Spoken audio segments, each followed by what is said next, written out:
It's a true art to learn to live with that.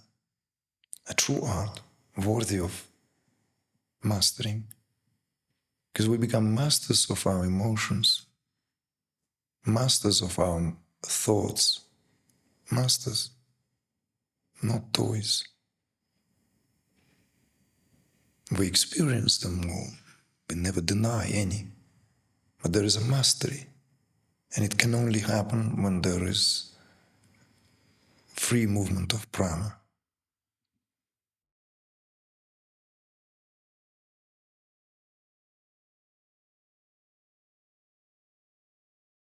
I'm wondering why some people have Kriyas because, of the autonomic nervous system, but many, maybe most people never have Kriyas. And they can develop into great understanding and awakening.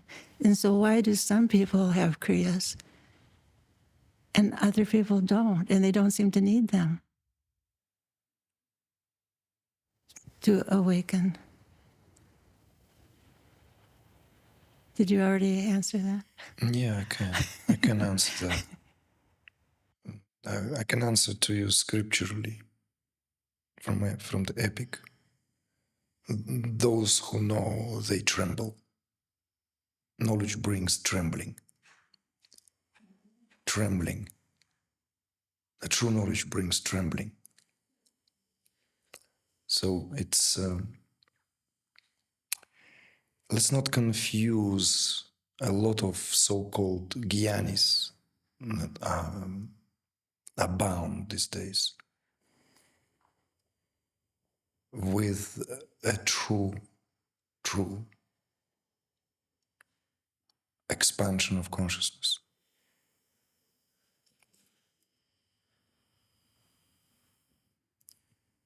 I have mentioned Ramana Maharshi's name more often than the name of my own teacher. Sometimes it bewilders me. Ramana Maharshi. Because everyone eventually, at least back in the days, was somehow referring to Ramana Maharshi. Because he was standing there as a colossal, I called him the greatest apostle of the Advaita. Neo-Advaitins called him as the holy cow. He's the ultimate. So I would bring all this confusion that now hopefully receding, becoming clearer. But believe me, even in the TM movement, people used to say nonsense such as, there's no Kundalini. Maharishi Yogi never spoke about Kundalini. And then suddenly when the YouTube arrived and the internet developed, because I'm talking about the 90s, there was no internet yet. Well, certainly not in the circles where I was. Maybe if I was living in California, in Silicon Valley, but my first computer I got was in 2002.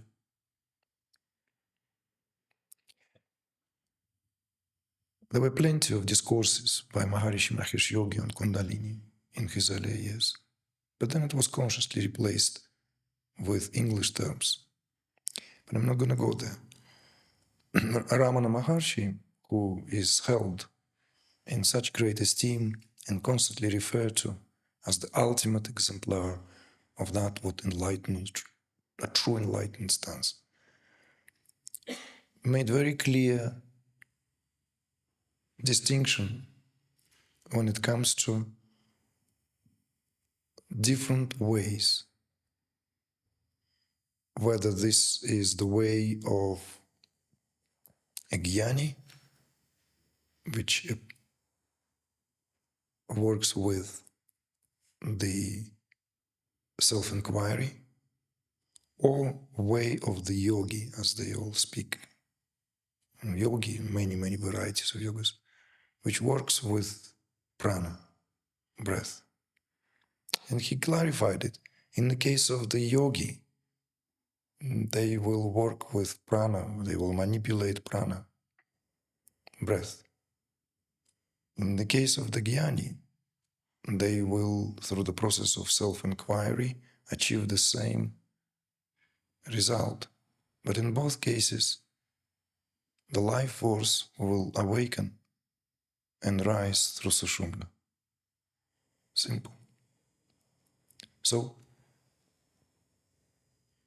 there are a lot of people who understood things at that level where it gives them sense of clarity and a great, maybe even sense of freedom. But it is not the awakening of which Ramana Maharshi spoke, but the neo-Advaita and non-duality teachers would not have it, even though paradoxically some of them went through first-hand awakening of unleashing of the life force. We can start naming some of these teachers. Some of them went through visceral, first-hand awakening, but others did not. They understood and they work from that level. So they can speak to that, where people who hear them also end up with understanding. And this understanding does not preclude that what Ramana Maharshi here very clearly responded, that life force will awaken in either of the cases if self-inquiry is properly employed or applied. It will lead to the awakening of life force, and it will rush into sushumna, and the job will be completed by itself, just as with the yogi. But that's nothing to do with that, just what we speak of, those who, as you have brought, why some people don't have kriyas. Kriyas can be displayed in such subtle way that they may not be displayed physically, but there will be different kriyas. There can be constant movements at the level of emotional body that will prompt one to either weep or roll with laughter for no reason whatsoever.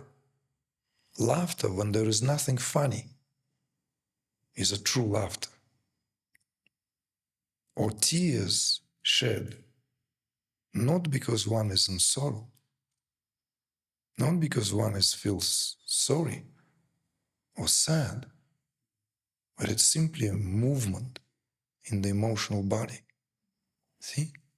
So these are also kriyas. So it is not true that some, if we are speak of the awakened ones, it is always accompanied by kriyas. But they are just different kriyas.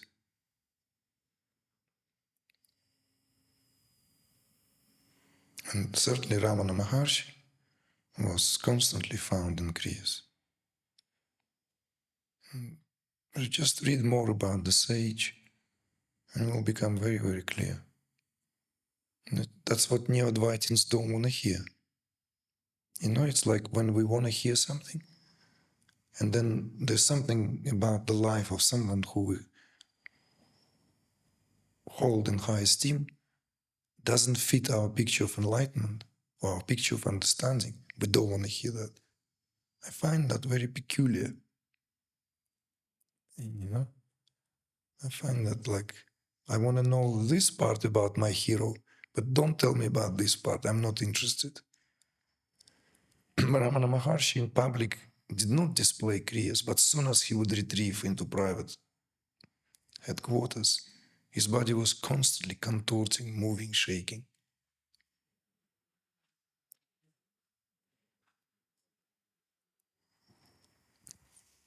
Someone asked me once, when would it all stop? And I realized that I was put on a spot. What do I say to that person? And I had to say, my dear, it will never stop. It's better to say the truth, isn't it? Than to say, oh, you know what? Don't worry about it. How many years you are in your sadhana? 8? 6? After 12 years, that's the sarks. We'll all stop. Everything will be speak in Spanish. You'll be back to normal. As good as new. I'm saying that the exchanges I had. Young lady. And I thought, but blast, what did I do now? You know? So you never know. How do you respond to that? But I thought, well, it's better to say the truth, how things are. Because it doesn't stop. Just learn to live with that, celebrate that, enjoy that. And there's a tremendous reservoir of energy in that as well. You know? Tremendous. The shift, the quickening. One moment you feel like you're dying. Everything is just like, and it's just in very, very quick moment. Just this realignment, just this movement of prana, and you're ready to dance. It's like that. Just really, really defies the logic. It's a true art to learn to live with that. A true art worthy of mastering. Because we become masters of our emotions, masters of our thoughts, masters, not toys. We experience them all. We never deny any. But there is a mastery. And it can only happen when there is free movement of prana. No longer just there to confine the body to the basic activities.